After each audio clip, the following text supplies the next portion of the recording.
যে কর্মরত আছেন আমরা সরাসরি তার সাথে একটু কথা বলবো। জি আসসালামু আলাইকুম, ভালো আছেন? কেন ক্যামেরা বন্ধ করবো? আপনার নাম কি? আপনার নামটা কি? যে প্রত্যেকটা প্রতিষ্ঠানেই হচ্ছে পতাকা উত্তোলন করার কথা, সেখানে আপনার প্রতিষ্ঠান মহাদেবপুর উপ স্বাস্থ্য কেন্দ্র, সেখানে আপনাদের কোনো পতাকা উত্তোলন নেই কেন? এই বিষয়ে আপনি একটু বলবেন। আপনি একটু পরে আমি কথা বলতেছি। আচ্ছা, এটা এই মুহূর্তে আমি রয়েছে হচ্ছে মহাদেবপুর স্বাস্থ্য পরিবার কল্যাণ কেন্দ্র। এখানে হচ্ছে আমরা ইতিমধ্যে দেখতে পাচ্ছি যে আজকে কিন্তু রাষ্ট্রীয় শোক দিবস। সেই শোক দিবসকে উপলক্ষ করে কিন্তু প্রত্যেকটা শিক্ষা প্রতিষ্ঠান, বিভিন্ন সরকারি প্রতিষ্ঠান, সরকারি বেসরকারি যেসব প্রতিষ্ঠান রয়েছে সেখানে কিন্তু ইতিমধ্যে বলা হয়েছে যে অর্ধনির্মিত যে পতাকা, রাষ্ট্রীয় শোক দিবস উপলক্ষে অর্ধনির্মিত পতাকা সেটা কিন্তু উত্তোলন করার কথা। কিন্তু আমরা ইতিমধ্যে দেখতে পাচ্ছি এখানে কোনো পতাকা উত্তোলন নেই। এবং এই প্রতিষ্ঠানটি আসলে একটা ইউনিয়ন উপস্বাস্থ্য কেন্দ্র নাকি একটা বাগান বাড়ি সেটাই বোঝা মুশকিল হয়ে যাচ্ছে আমাদের। আমরা যদি একটু দেখানোর চেষ্টা করি, যে দেখতে পাচ্ছেন আমি একটু ঘুরে ঘুরে সম্পূর্ণ ভিডিওটা দেখানোর চেষ্টা করতেছি।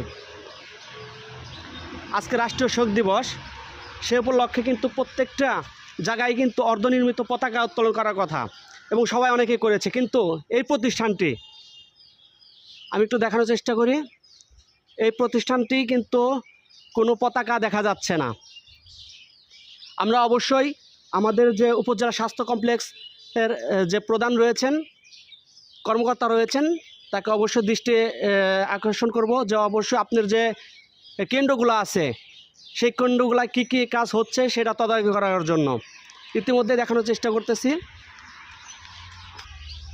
এবং আমরা কিন্তু ইতিমধ্যে দেখতে পাচ্ছি এটা হচ্ছে একটা ফুলের বাগান এবং সেখানে কিন্তু একটা স্বাস্থ্য ক্লিনিক। এটা হচ্ছে উপস্বাস্থ্য কেন্দ্র মহাদেবপুরের, এবং এটা বাইরে থেকে দেখলে কিন্তু বোঝা যাবে না আসলে এটা হসপিটাল না একটা বাগান বাড়ি।